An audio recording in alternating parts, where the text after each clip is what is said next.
Psychotechnologies live.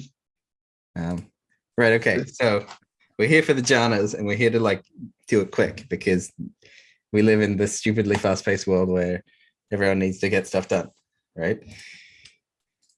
So the first fast food Jhanas. Fast food Jhanas, yeah, the worst. Oh, Jesus. Fast food Jhanas. Absolutely embarrassing to try to set up fast food Jhanas, but fast food Jhanas. What are the Jhanas? Jhanas are from some of the schools of Buddhism. They are 4 material realm Jhanas. I'm going to draw a little graph because no, even more basic than that. Jhanas are like an experience that meditators have. Yeah, they're a state. They're an experiential state. Nope, that did not do what I wanted it to. Try again with whiteboard. There we go. So the first jhana, it kind of goes like this. It goes up. The second jhana kind of goes like this. It goes round. The third jhana goes like cool. Experience. And then the fourth kind of like relax. So I'm going to give titles. We got usually called bliss, sometimes called ecstasy. We've got usually called joy up here. This one usually called contentment, and this one over here usually called equanimity.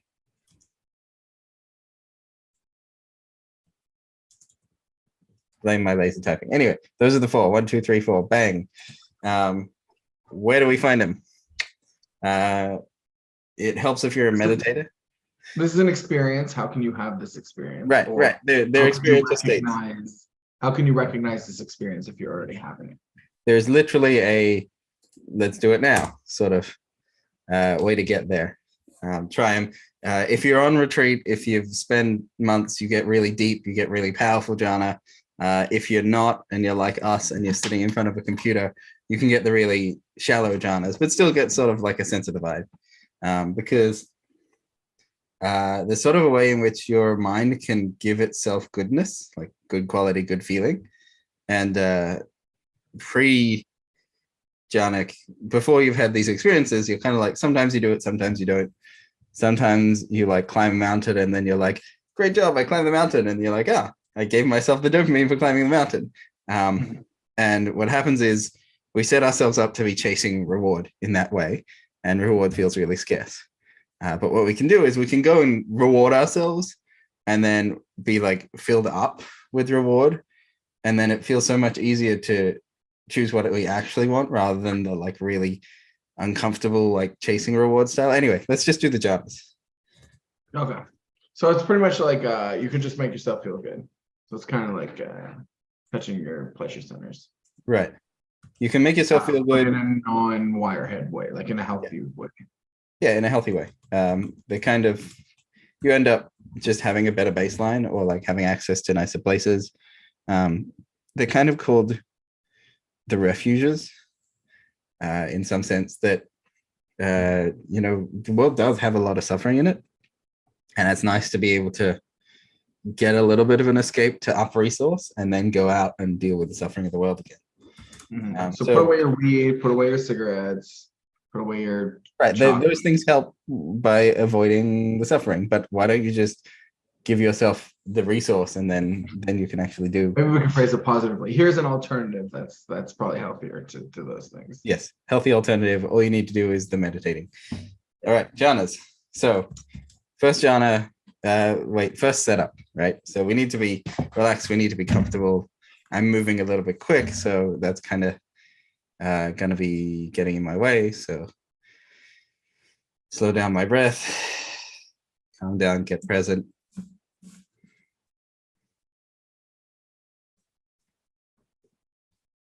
Right. So the first jhana, and this is this one cool trick that I figured out. You can access the jhanas using an object of the breath. So particularly if you pay attention on the breath to the first part of the in-breath, just following your normal breathing cycle, not trying to change it too much. Alternatively, you can just pull up the first bit of the breath and take a very sharp in-breath. the whole of the psyche, if you do a couple of those, the whole of the psyche seems to light up just a little bit. Like the world seems brighter, can claim some sort of like oxygen thing, but we try and stick away from science when we're doing interior stuff, because we don't really have the neural correlates. It's unproven. So we're doing that like upwards in-breath movement. And remember my little map that I showed earlier, where we're in the like the high ramp. So we're just gonna go through the breath cycle and pay attention to that upwards movement on each breath. So Daniel's doing it with me. So as I do this, like everything quite literally seems brighter. There's like a quality of optimism in my psyche that's like, oh, what's next? Or like, there's this subtle feeling of excitement. Like I'm suddenly like, where do I put my excitement? It's just kind of exciting. And it's really useful to do a feedback loop on that feeling. So now that I'm getting excited, I can be excited about getting excited. And that really helps to sustain a jhanic, like a soak in that phenomena. So we're just trying to cultivate just that like upwards movement. I don't know if Daniel, do you have another description of like what we're sitting in? Yeah, it's like when for people that do drugs, like when you first do the drug, like there's this like initial upwardness or like move even before it hits, just like when you're feeling like you're going to be moving somewhere. Talking about like drugs that uppers. Yeah, or weed is good for this. I think oh right, before the weed hits, you're like, here we go.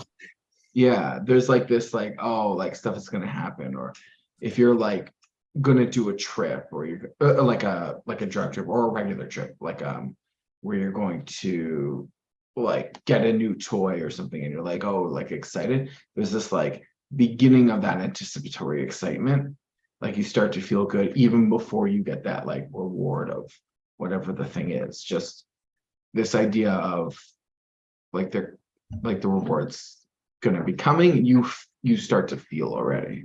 It starts to open up and move. I feel this quality of like my eyes want to like the whites of my eyes want to come out, like I want to be surprised and excited. Yeah, I got some mental blocks against getting too into this, but because I'm afraid of disappointment and all that. But yeah, that's the feeling. Right. So that's a really powerful thing to mention, that your jhanas may trigger stuff. Like, you know, you're afraid of being disappointed. So we're like, Daniel is self-limiting how excited he is permitted to be because he's afraid of being disappointed. Like, okay, this is therapeutic work he'll need to do at another time. Yeah, it's not necessarily fully conscious or fully choices. Like it's complicated. But yeah, but if you can feel it, it's like it's there. Okay. But great. Somewhat, yeah. I'm willing to put myself out there somewhat. Be vulnerable and brave. Cool. So that's like first jhana, and if I was on retreat, if I had days and days and days to myself, I might try and sit in this for several hours. Experience, like soak in, amplify as much as I can. Like even spending 10 minutes, half an hour sitting on my bed or lying on my bed, trying to like deepen into the excitement quality and expand it and feel it all through the body, soak in it, can feel really good, can feel really rewarding. The bits of my psyche that are like, we only get this feeling if we do extreme sports, if we do novel things, if we eat ice cream, it can like sort of go, oh shit, it's here. I can have this anytime I like. This is really nice. Especially with that extended soak. Like certain parts of me may not have come up the first time I went in jhanas, and so I had to do it a couple of times with that extended soaking, in order to get that like, I could be free to be excited as much as I like. And also then exciting is cool but less interesting, so I don't have to fill my day with drama that is like upwardly exciting, right? Because like my day is more practical stuff. This is the thing that I think people are trying to get to when they create drama. I don't think like that's a good way to do it, but when they're like, oh, like shit's going down, like something's gonna happen. Right. There's like that quality of that first jhana is right there in the like, what was that? What was that? You know, it's inviting me to like be like in that state. Yeah, it's like anticipation. Did you hear what she said? Oh my God. Like we're trying to like Like, really hook I have ourselves this into news. But oh, like the first time someone ever said that to you, like what was that feeling that you had? like, oh my Right. Now it's been a million times they said that, and it's like this, it can this is only just be how they say it positive. all news. But like, yeah, like that first time when you're a kid and like, oh shit, like the walls are starting to break, like I can, like what's happening? I'm like free in this way. It's like Right. beginning of freedom. So the cool thing about jhanas is they self-limit in some sense. And after a while, like if we just sit in the exciting thing for long enough, it actually starts to get irritating. It's just like, oh my God, all anticipation and no actual delivery. Just like wait for it, wait for it. Yeah, just wait. It's just this really sort of enjoyable in the anticipatory sense Right. phenomenon. But it's But it's just not somewhere you want to live. no, well, not permanently. I definitely want to visit fairly often, or Yeah. when. But here I am going like, okay, I I got the sales pitch already. I'm down to see what happens, but we're not moving forwards, and that's kind of like a trigger to move to the next jhana. Okay. Yeah, let's do the next one. I'm excited for this. That anticipation is building up and I want to go, I want to move to the next one. Right. So I'm going to show the whiteboard again. So we're in like this territory. We've come up the ramp, and we're sort of like entering second jhana, right? So second jhana is the second half of the in-breath. So at about halfway filling the lungs, there's like sort of starts to be a full feeling, and we're going to just breathe in, focusing on that second leg of the in-breath, going like, like there's this more fullness of experience. It's kind of happy. It's kind of like joyous. And of course, that ramp up, that time we spend in that first jhana kind of helps us have something to really fill in to this second space.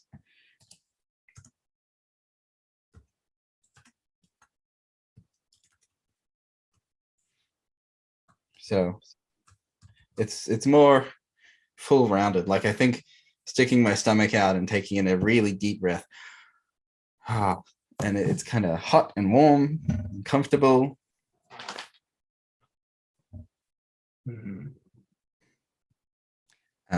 I've known people to also have self-limiting stuff here. Like it's not okay to feel the fullness. It's not okay to take it all in.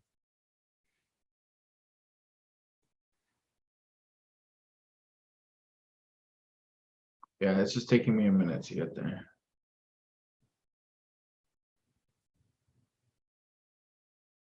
Yeah, for me, there's a lot of it's like excitement, but like excitement is anxiety. Right. So like it feels good, but I imagine it like going off to war. Like that feeling when you're like not when like you get like the beginning is like, oh, I'm gonna join the army, and like that's like first jhana, and then the second jhana is you're on your horse like going to we're marching out of our hometown. We're like, let's go. Yeah, like you feel good about it, but yeah, but there's also this like weight and fear, at least for me. Right. I imagine other people experience it more like so it would also be the war's over and we're walking home. We're like, we're like just like not like arriving home and like collapsing on your bed, but just like starting the walk back, like okay, yeah, victory dance, we did it. Yeah. And like I guess that then the anticipation of like coming home, Right, and like that feeling. right. So like we're like surrounded by our friends who've all survived the war, and we're all walking home, and we're like, hell yeah, such like it's just we won.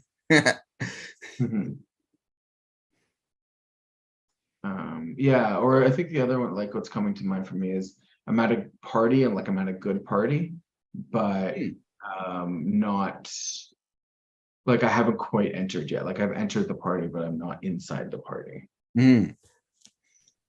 So like when you first come in and then Everyone's like, hey, great to see you. Welcome to the party. You're like, nice. Yeah, and they're like, oh, there's like a party going, and it's like your people and your place, but like you haven't like done those connections yet. And so it's like a good feeling, and like this feels good, and it's going to be good. And I'm not in it yet. Right. So remember also what we said earlier about the feedback loop. We've got this, we want to find the vibe of it and then be like, I want to give myself more because I got it. So I get this like building feedback. Yeah. So so that's actually like a social trick that I use. Is like I'm at the party and it feels good. So I'm at a good party. So like automatically my status goes up. Right, like my social status goes up. Right. I naturally signal like, oh, I'm good, but I'm part of the good party. Yeah.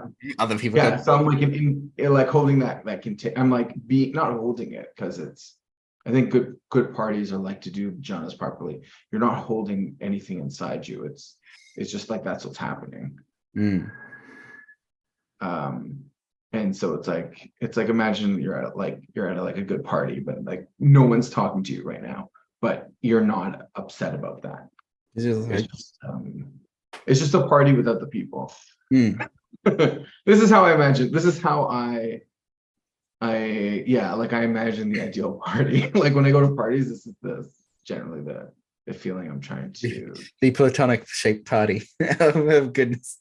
Like the other one is like before the party, we all want to like. Right, we're on our way to the party. We're like, this is going to be a great party. Right, that's hype. That's you're hyping up the party, and now you're at the party, but like the party hasn't started, but it's like you're already there. You know what I mean? We really get so I find like a fullness, and I mean that in the literal like stomach sticking out sort of sense of fullness, and also in the like what you're describing as like a social fullness as well.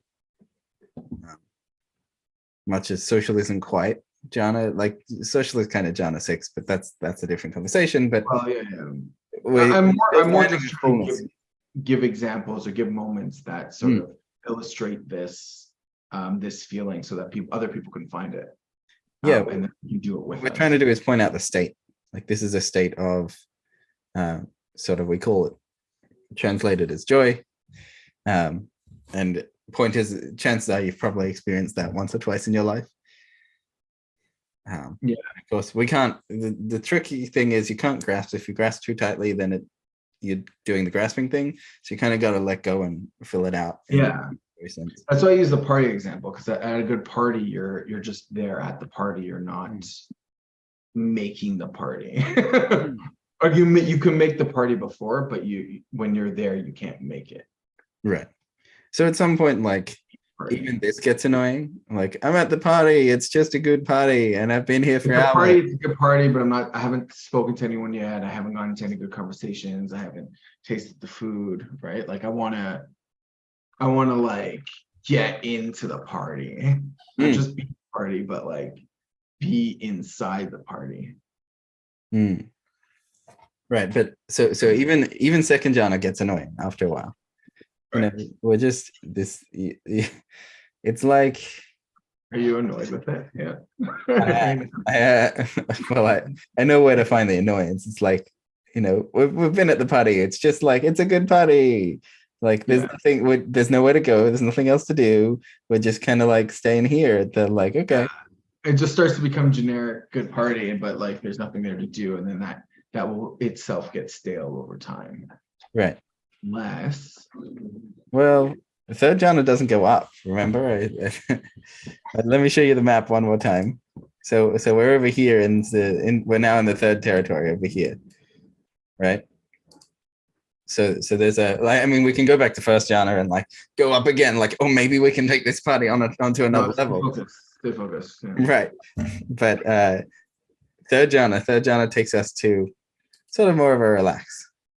They're like, oh, I guess this party is pretty good. I can just chill. Like the party's starting to die down.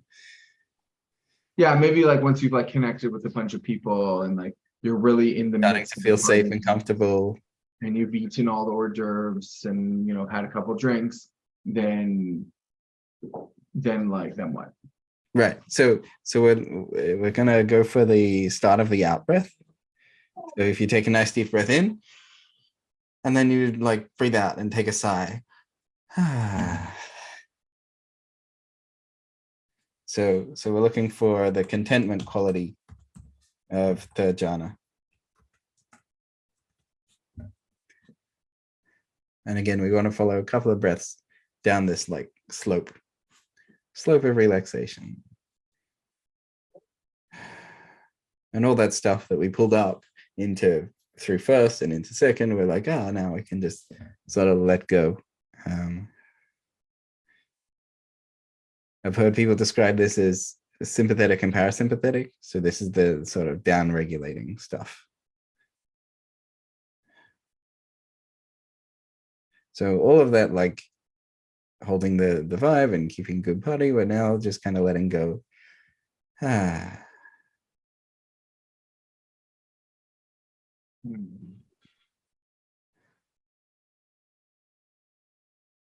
also here that if we still needed to be in first or second, it would pop up with the like, no, don't go, don't let go yet.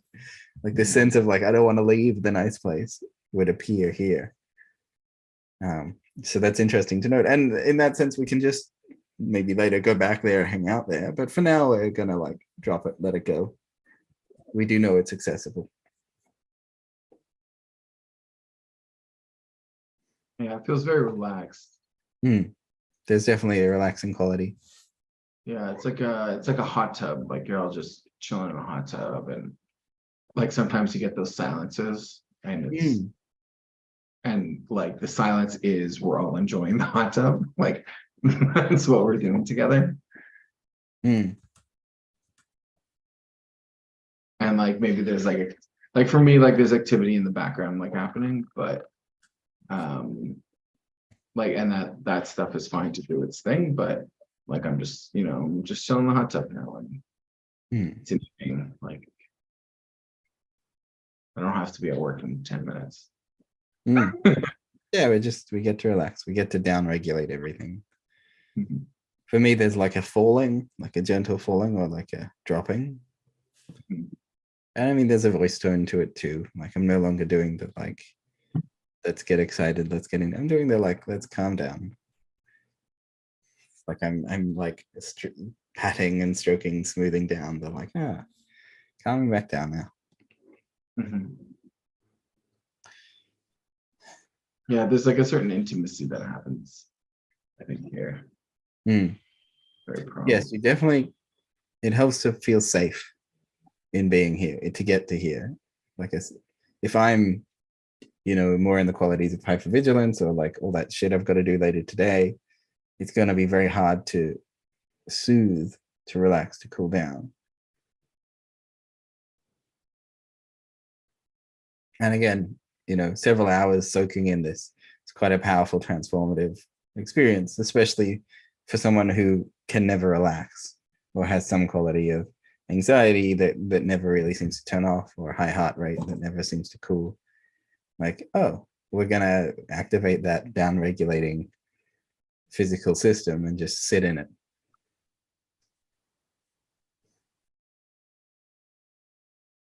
And sort of soak in that rest.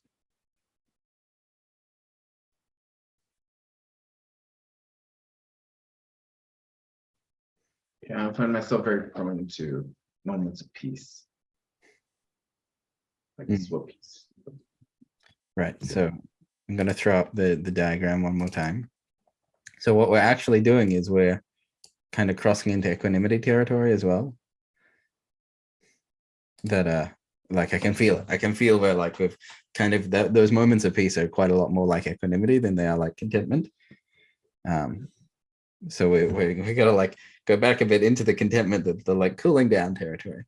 We're busy doing the cooling down right now. We're not yet into fourth. Although we can jump to fourth anytime you like.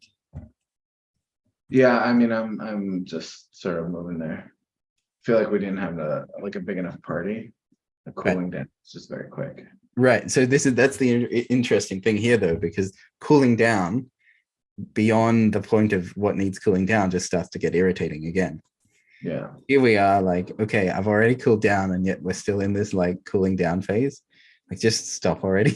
Just cool it. We're already cooled. Well, I'm fine. Like if you need more cooling down and chills, right? Like I like But hot tub. this is the quality of indicating that, like, oh my god, I spent enough time at this jhana, I can actually sit in equanimity now. Right. Right. Like, if we stay there long enough, eventually it'll be like, I am so over the cooling down quality. I'm ready to do I anything. don't know. Yeah, I don't know if doing the Jhana cycle smoothly would result in like all this annoyance, but yeah.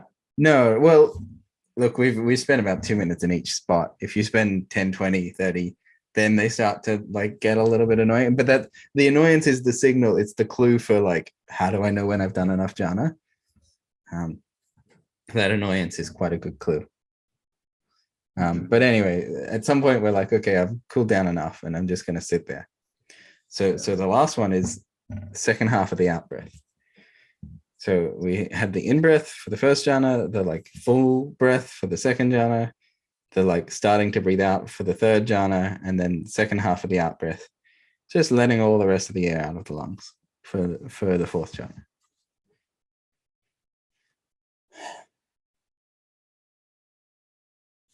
And if I pull up my diagram real quick, I drew it terribly because that's meant to be like a horizontal line. Like equanimity is usually quite flat.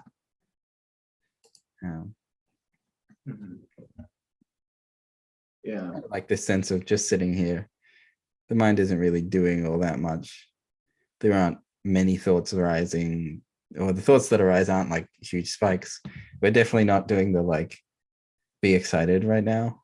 Like, it's distinct from that quality of super excitement. It's distinct from the quality of joy, distinct from the quality of contentment. We're kind of like flat.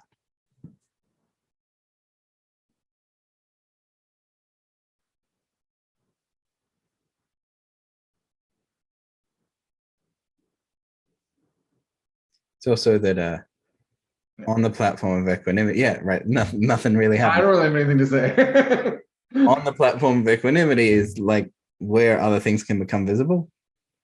So if I still have excitement stuff that is not complete, that's distracting me from equanimity. I got to go back there, hang out with it for a bit. Yeah, like I find these are actually like the best like rationalist insights happen here. Right. Well, that's Because kind of one of the things that jhanas do, is they set you up for a stable mind to then which observe whatever we're trying to observe, be it self-inquiry or our experience of reality, or we're looking out, or we're trying to solve a math problem. I don't want to be distracted while solving the math problem. I want to have a really flat present experience while working on it. So they kind of set up insight access. Right, like this is the best thinking. This is where the best thinking happens. Because everything else there's like a bias towards when you hit the like when you're in this equanimous state, there's no bias. You're just like, okay, like what's going on, right? Like which like has its advantages, because like you do kind of want to live your life a little bit biased towards you, I think, towards you living a good life, but yeah. But the clarity, there's a whole bunch of clarity that comes from equanimity. Yeah, you get clarity here. Like some of the metaphors are like a glass of water with like dirt in it. You can stir up the water, and like if you spin it, right? You spin the water, and then you take your finger out and you let go and you watch, and the dirt forms like a nice and neat little pile in the bottom. And it takes time, and the water spins and spins and spins, and then stops spinning, and then so the dirt settles, and then you can sort of see clearly the echo, the what is left of those patterns. And then I'm like, oh look, there's my dirt. I can tidy that up now because I can see it clearly. And like the dumb shit I said last week, okay, I get that now. Work on that one. Like, there's a nice platform here for observation. I think you get a Yeah. I don't know what I was gonna say. I don't remember anything I was gonna say. Mhm. Yeah, I think the like a lemonade or something is a good example, or soup. Like if you have it settled, then like you can see the layers, you can see what's going on. Mm. But like you're not gonna serve that to someone. Right. Like you're gonna have a party, you're gonna have lemonade, but then after the party and everything is like died down, and they're like, oh, like this is how everything Mm. works. Mhm. That's when the Right. host that's when people give away the recipes and all that. Right. So these are the first four jhanas. We've done the material jhanas. The material jhanas are particularly experienced in the body, felt through the body, with the body. The immaterial jhanas, the next four, are more like mind than they are body. But interesting in a different way. But yeah, so there's a proposal that, first of all, these are really good. They're like, oh, that's great. Second of all, practicing them, experiencing them, soaking in them will like take away a bunch of your craving. Like if the only way you can get that exciting first jhana-esque quality is by doing extreme sports, going on roller coasters, trying new foods, arguing with people, Gambling, gambling, risk taking. speeding, like it's going to be difficult for you to live a functional, productive life because you're busy doing all those hedonic attempts to access this place. Now, once you have access to this place, you can still do those things as much as you like. It's still kind of fun. It's just you don't have to desperately crave after them. Yeah, there's like a maturing of like, oh yeah, I could get that. I could go gambling, or I could just, reward myself on the natural way and then see if I still want to gamble. And maybe it's a no. I mean, I'm not saying this will cure gambling, but it'll certainly take the edge off for some people. Yeah. So for gambling, for instance, there's this quality of like, but what if I win? That like whispers in my ear, and it's like, but what if I win? But what if I win? Right. And so the first jhana, if I soak in it, it's filling me up with that quality, that the like exciting possibility of what if I win. And I have so much of like, oh, I'm already a winner. Like I don't need to get it by gambling because I'm already a winner. Yeah. And so that little whisper in my ear like is less like, maybe there's something in the back of my head like that'll be fun, but it's no longer, and that's second jhana, but it's no longer like that really sneaky demon in my ear like, what if I win, what if I win, what if I win. Mm-hmm. Yeah, there's it's like an outlet. I find this stuff, it like, because like stuff builds up and then you do this and you're sort of it's an outlet, but at the same time you're like you're being able to like sit still and focus on a thing and pay attention to your experience and meditate or whatever, right? Like, so like I feel like I'm allowed to reward myself because I'm practicing the skill, like I'm doing something hard. It's a little circular, but like it like for some people this would make sense. Right. So my theory is that we as a little kid, our experiential reality, we're kind of, we first like wander around the world bumping into things, and then sometimes like exciting things happen. Like the first time we smile at an adult, right, as like a baby, right, you smile at the adult and then the adults go like, he smiled at me, and then the other adults go like, show me, and they all come rushing, and you're like a little kid and you're like, you just pull out the smile again because that's the thing you just learned how to do. You just learn mouth control, and everyone goes, oh my god, he smiled, and like everyone freaks out and is so excited. And and now you're the kind of person that's prone to smiling more, right, because like being happy, right, and connecting with people, and like the adults kind of gave you the map, like smiling is the good thing. I think that this does that too. Like you're the kind of person that can move through these cycles. You're the kind of person that can get excited, that can be happy, that can be content, that can be equanimous. We set up this first hook of like, when I smile, then I get the thing. And then the first jhana type thing, like the adults come rushing. 3 days later, the adults no longer rush to me. I'm like, it didn't work, but I still have this like sort of hook. But you're still like kind of biased there. Like your base rates, like you tested it a bunch of times, and now it's like your nervous system has decided that this is right. Like obviously it can change and all that stuff, but you're training yourself to smile. You're training yourself to do these states and to be able to move across them and to notice when you're annoyed with it and you want to move on. And if you do it collectively with people, which I think is amazing, then you're learning other people how they do it, and you're being able to connect with people in these ways, which are like hugely fundamental to like our nervous system. The only small detail is we learn when we're little, we sort of put the rule in our head, oh, I only get that first jhana quality when I smile, or like when I do the good thing and other people reward me, which is an incorrect conclusion to have drawn. And so everyone's like, the only way I can get excited is if I go out and get the thing that was exciting me, or if I go and get the ice cream, or if I go on the roller coaster. I can't get the thing otherwise. Some people, so like this is the thing. Like I think like some people can just get this state without having any reward or without it being connected to reality, and that starts to get problematic. But yeah, like I think that's why like it does come down to practicing it, because if you're sitting there and practicing it like that is building the discipline around it that lets you enjoy life more easily. Right. Which I feel like I need to justify why you should want to do that, but I'm not going to. You should it's okay to enjoy life. Like that. Well, the crazy thing is, once you start enjoying life, then it gets easier, and the more you enjoy life, then the easier it gets, and then it's like a rewarding feedback loop. Yeah, and you become the person that people want to be around.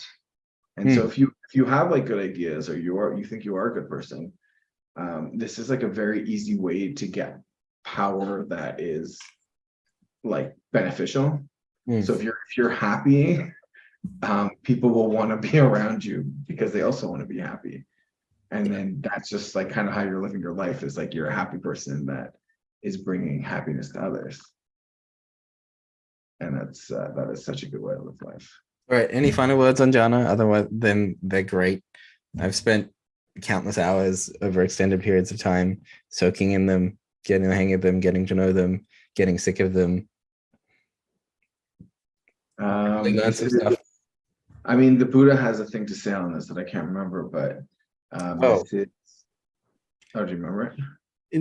Yeah. Well, I'm not sure about that one, but I can say that jhanas are kind of, in some sense, pointless and do nothing. Like, it's important to remember these are called the golden chains of meditative schools, like the golden chains. They're really cool, really nice, and they do nothing. Right? Yeah. Except they change your internal state. You feel better, and then when you go out and do everything else in the world, you're doing it from a much better place. Yeah, you're practicing being happy.